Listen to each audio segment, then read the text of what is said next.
Muy bien, ya está el doctor Jiménez con nosotros. Bienvenido, doctor Pablo Jiménez desde Massachusetts. Saludos.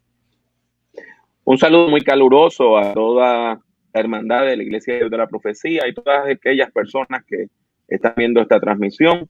Es un gran honor para mí estar con nuestros presbíteros de América Latina y me hace un gran honor al haberme invitado a compartir con ustedes. Mil gracias. Benjamín. Sí, querido hermano y amigo, te damos la bienvenida a nuestro bloque Encuentro. Nos están viendo en toda América Latina y en Europa y hemos invitado para que compartas con nuestra audiencia en estos momentos en que la iglesia necesita orientación, el pastor también necesita orientación, nuestra predicación debe orientar a nuestra gente, así que te dejamos con la audiencia de Encuentro. Bienvenido, estimado amigo, compañero, profesor, en cuántas categorías te conocemos, pero en este día le damos la bienvenida para nuestro bloque. La paz del Señor. Adelante. Pues el tema que nos ocupa hoy es cómo vamos a predicar y cómo debemos predicar en tiempos de crisis y en particular en tiempos de esta pandemia. Algo que hace más de 100 años nosotros no experimentábamos en el mundo contemporáneo. Esta pandemia pues ha hecho que la iglesia cambie todas sus rutinas. Pero algo hermoso que ha ocurrido es que nos ha acercado a lo que era la iglesia primitiva. Y a veces la gente no comprende eso. La iglesia primitiva no tenía templos. Cuando Pablo visitaba Corinto, no había un letrero que decía primera iglesia cristiana en Corinto, sino que lo que habían era una red de grupos pequeños, que nosotros hoy llamamos células, en toda la ciudad. La gente no le decía a la gente, a los demás, mira, ven al culto el domingo a las 9:30 de la mañana, que tenemos un predicador invitado, sino que la gente compartía la fe de uno a uno. Y cuando la iglesia se reunía domingo, se nos olvida que el domingo era un día de trabajo. Así que el culto era a las 4 de la mañana, a las 4:30 de la mañana, de manera que cuando saliera el sol, usted se pudiera ir a trabajar. Si no, el culto era tarde en la noche el domingo. En ese sentido, el hecho de que la iglesia ahora está no en los templos, sino en las casas, compartiendo el evangelio con sus amistades por medio de las redes sociales, orando los unos por los otros, eso lo que está haciendo es acercándonos a lo que era la práctica de la iglesia primitiva. Así que lo que queremos hacer es hablar de cómo predicar entonces en tiempos de crisis. Cómo predicar en tiempos de crisis. Queremos entonces hablar de ese tema en el nombre del Señor y tenemos una hipótesis de trabajo. Esa hipótesis de trabajo que nos dice es lo siguiente, ¿verdad? Lo que nos dice es lo siguiente. Hay tres áreas importantes que necesitamos, tres áreas importantes que necesitamos para nosotros poder trabajar este tema de cómo predicar en los tiempos de la pandemia. Primero es que quiero compartir con ustedes unos 15 principios que yo desarrollé o que escribí como una reflexión cuando el huracán María devastó mi tierra allá en Puerto Rico. Después de eso quiero hablar un poco acerca de los aspectos técnicos y finalmente quiero hablar acerca del contenido de la predicación. Empezamos hablando de los principios pastorales y quiero compartir 15 principios. Voy a empezar con principios positivos, cosas para hacer, y después vamos a hablar de los principios negativos, cosas que debemos tratar de evitar. Esos principios positivos comienzan con lo siguiente. Usted tiene que entender la situación. Usted como predicador, predicadora, tiene que entender la situación. Y entonces, una vez usted entiende la situación, usted la explica al pueblo y la interpreta para el pueblo. Eso es crucial. Por ejemplo, han habido figuras públicas hablando de gérmenes con la cuestión esta de la pandemia. El hecho es que un virus no es un germen, son dos cosas completamente distintas. Los gérmenes se pueden matar con antibióticos, pero los virus no. Por lo tanto, es crucial que usted entienda lo que está pasando y que usted como líder pastoral le explique a la iglesia qué es lo que está ocurriendo. En segundo lugar, es bien importante darle voz al dolor del pueblo. La gente está sufriendo y la gente está sufriendo de verdad. Yo tengo amistades que han perdido seres queridos, otros han tenido personas muy enfermas. Un amigo muy querido que su esposa estuvo a punto de morir y el médico le dijo, mira, ella va a morir hoy y gracias a Dios el Señor la levantó. Pero entonces está teniendo una serie de problemas de salud inesperados después. O sea que la misma ciencia no tiene claro todas las implicaciones que el coronavirus tiene cuando una persona lo ha tenido. Así que hay que darle voz al dolor del pueblo, hay que decirle a la gente, exprese su dolor. Cuando una persona tiene una pérdida, y aquí muchas personas han perdido seres queridos, otras han perdido salud, otras personas han perdido sus trabajos, han perdido ingresos, han perdido oportunidades de ingreso porque no pueden viajar, etcétera. Pues usted pasa por un proceso de luto y es bien importante que la gente entienda lo que es el proceso de luto y dónde usted se ubica. Hay varias partes del proceso de luto, de acuerdo al teorizante que usted utilice, pero por lo regular se habla de algunas constantes. Negación, esto no está pasando, ira, porque usted se siente frustrado, depresión, porque usted no hay nada que usted pueda hacer ante la situación. Pasa por un tiempo de crisis emocional donde usted pasa de estar triste a estar feliz, a sentirse bien, a volverse a estar deprimido. Entonces usted empieza a negociar hasta que llega a la aceptación. Cuando una persona no es creyente, no dice Dios, no habla de Dios porque no conoce a Dios. Así que cuando una persona no es creyente, lo que dice es yo le pido a la vida, pero en sí están hablando de Dios. La persona tiene que entender dónde está en ese proceso de luto. Hay que recalcar la práctica de las disciplinas espirituales.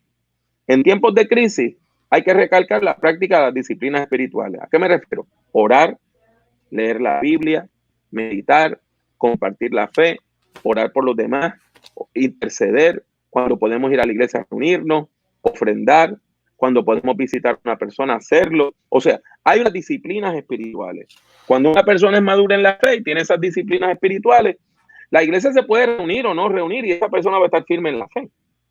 Ahora, cuando la gente no ha sido discipulada, esas personas no pueden enfrentar la crisis y entonces empiezan a pedir más y más y más cuidado pastoral.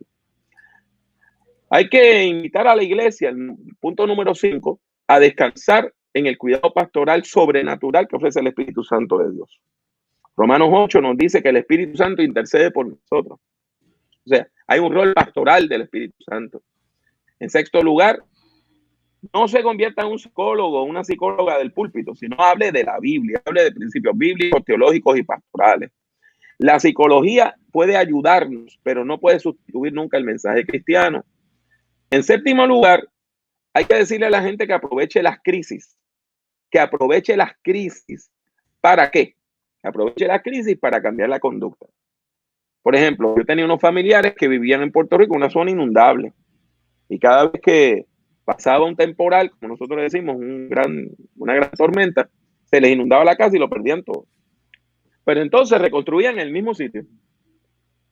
Y a los 4 o 5 años perdían todo. Y reconstruían el mismo sitio. Y a los 4 o 5 años lo perdían todo. Entonces, si nosotros no cambiamos las conductas en los tiempos de crisis, vamos a volver a tener los mismos problemas de ayer. En octavo lugar, hay que reconocer a la gente que han sido los héroes, que se han esforzado en bendecir a los demás. Y en cada crisis hay personas que hacen eso. ¿Qué cosas no debemos hacer? No niegue la realidad. No niegue la realidad. No diga que esto no está pasando. Hay personas que están diciendo, no, la pandemia no es el problema. Pues, bueno, han muerto 100,000 personas nada más en los Estados Unidos. ¿Cómo usted va a decir que no es un problema? Que hay otras concomitantes, claro que las hay, pero usted no puede negar la realidad. Otro punto importante es que no podemos ofrecer palabras de consuelo hasta que entendemos el dolor de la gente.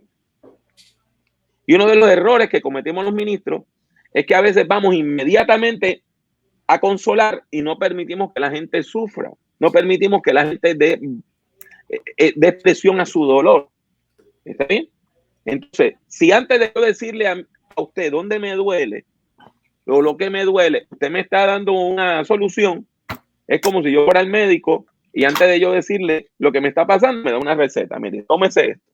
Pues si yo no le he dicho lo que me está pasando, ¿cómo usted me da una receta? Pues del mismo modo hay que tomar el tiempo para entender a la gente antes de dar palabras de consuelo. Otro punto importante, que cuando demos palabras de consuelo, no sean frases trilladas, no sean frases huecas, no sean frases condescendientes. O sea, si una persona dice, mi hijo murió, y usted viene y le dice, todo obra bien a los que aman al Señor, eso va a caer de la patada.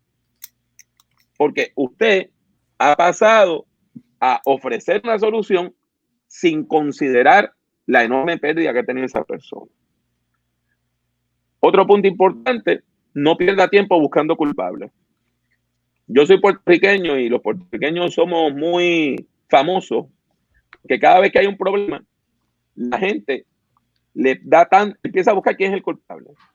Entonces, la mayor parte de la isla perdió la electricidad en el huracán María. Pues ¿de quién es la culpa? Mire, eso es algo que hay que buscarlo de manera secundaria. En el momento de la crisis, el usted decir fulano tiene la culpa o no arregla el problema. Otro punto importante, no acuse a las víctimas. No acuse a las víctimas. Si alguien me dice, mira, fulano tiene el virus y está muy enfermo, o usted dice, bueno, culpa de él porque no se cubrió la boca y no se lavó las manos, eso no ayuda en nada. Eso no ayuda en nada. Lo que hace es que la persona que está pasando por el dolor se sienta todavía más alejada de la iglesia y por lo tanto de la fe. No esparza rumores y no comparta teorías conspiratorias. A la gente se le olvida que vivimos en un mundo donde hay personas que viven de que usted utilice el ratón, el mouse, para hacer clic en noticias. Entonces, continuamente están publicando ideas falsas para que usted haga clic, clic, clic, clic, y ellos están monetizando eso. Entonces, eso lo que ha hecho es crear una serie de noticias falsas. Y la gente no debe mero considerarlas, y mucho menos repetirlas desde un púlpito. Y finalmente, no presente soluciones fáciles a los problemas difíciles. Si los problemas difíciles tuvieran soluciones fáciles, no fueran difíciles. O sea, es crucial que nosotros como iglesia afirmemos que los problemas existen. Dios es más grande que el problema. Pero no podemos minimizar los problemas que la gente está teniendo. En términos de técnica, voy a ser bien breve. La mayor parte de ustedes ya están en las redes sociales y le voy a decir que las redes sociales tienen un lugar, pero no son la solución. La solución no es predicar por Facebook. Porque si yo estoy viendo el culto de mi iglesia por Facebook y estoy en el sistema, voy a estar recibiendo notificaciones y anuncios de otras personas.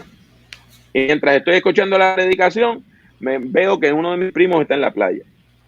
Y mientras estoy escuchando la predicación, me sale un anuncio para comprar el producto. Mientras estoy viendo el culto, me sale una notificación de que tal otra iglesia está en vivo. Así que lo mejor es que usted tenga su propia plataforma. Tenga su propia plataforma, tenga su propia página de internet. Y ¿verdad? Hay varias alternativas.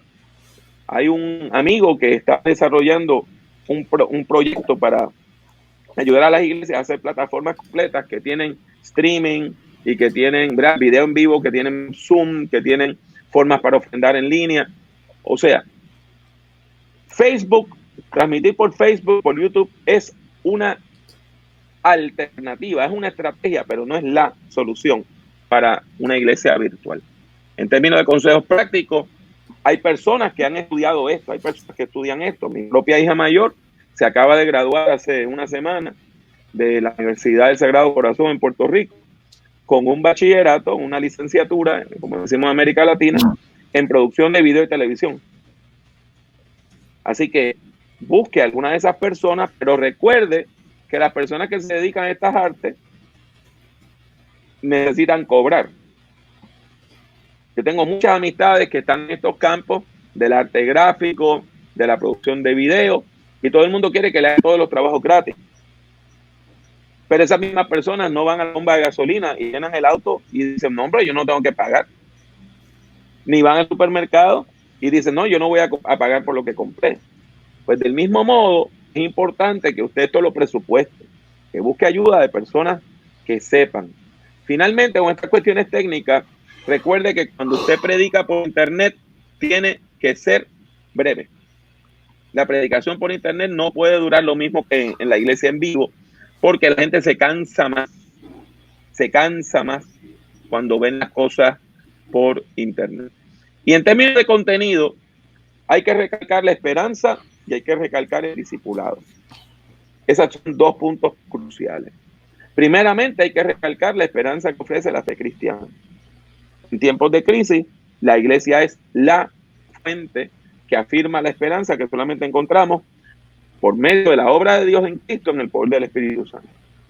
Hay que explorar las promesas bíblicas y aferrarnos a esas promesas bíblicas y reclamarlas con amor. Utilice los salmos de lamentación, prácticamente la tercera parte de los salmos son salmos de lamentación, para darle voz al dolor de la gente que sufre. Pero no se enfoque en la crisis al punto que no hable del discipulado. Hay que hablar del discipulado. Hay que hablar del discipulado. Hay que hablar de la importancia que tiene orar, leer la Biblia, las prácticas espirituales. Entonces, si usted va a tener una transmisión por una red abierta como esta, es importante usted indicar el nivel. Una persona no creyente no debe estar en un taller para personas que todas son pastores, porque no va a entender lo que se va a decir. Así que si usted va a predicar y espera alcanzar a todo el mundo, tiene que hablar como si todo el mundo fuera la primera vez que van a un culto o la primera vez que escuchan de la fe. Pero si usted va a tener distintas actividades para distintas poblaciones, es importante que esas actividades usted las haga de manera que usted pueda decir, esta actividad es para nuevos creyentes, esta actividad es para no creyentes, esta actividad es para líderes maduros y esta actividad es para gente pastoral. Así que le he dado un resumen y termino diciendo lo siguiente para pasar a las preguntas. El internet es un campo de evangelización. Y muchas iglesias lo están descubriendo ahora. Yo entré al internet con mi primera página, predicar.org, en el 2003. En el 2007 entré a YouTube. En el 2012, del 2012 al 2016, estuve transmitiendo el culto dominical todos los domingos. En aquel tiempo no existía Facebook Live, sino que utilizábamos otro servicio, que en aquel momento era Ustream. Muchas iglesias lo están haciendo ahorita. Pues mire, entienda, después que termine la crisis, su iglesia necesita una estrategia digital. Y necesita utilizar el internet como un brazo para la evangelización, como para hacer estrategias de evangelización. Este cambio ha llegado para quedarse. En ese sentido, toda iglesia va a necesitar una estrategia digital. Y termino recalcando lo que dije al principio, de podemos usar las redes sociales, no es problema, pero la solución no son las redes sociales. Las redes sociales son parte de una estrategia digital. Usted, su iglesia, necesita una plataforma suya, una página suya, donde la gente pueda ir y quien está viendo el culto ahí no está viendo las notificaciones de Facebook y no está viendo las notificaciones de Twitter, no está recibiendo invitaciones a ir a cultos de otra iglesia, sino que la persona puede estar dedicada viendo lo que su iglesia está haciendo. Así que, obispos, pastores, presbíteros,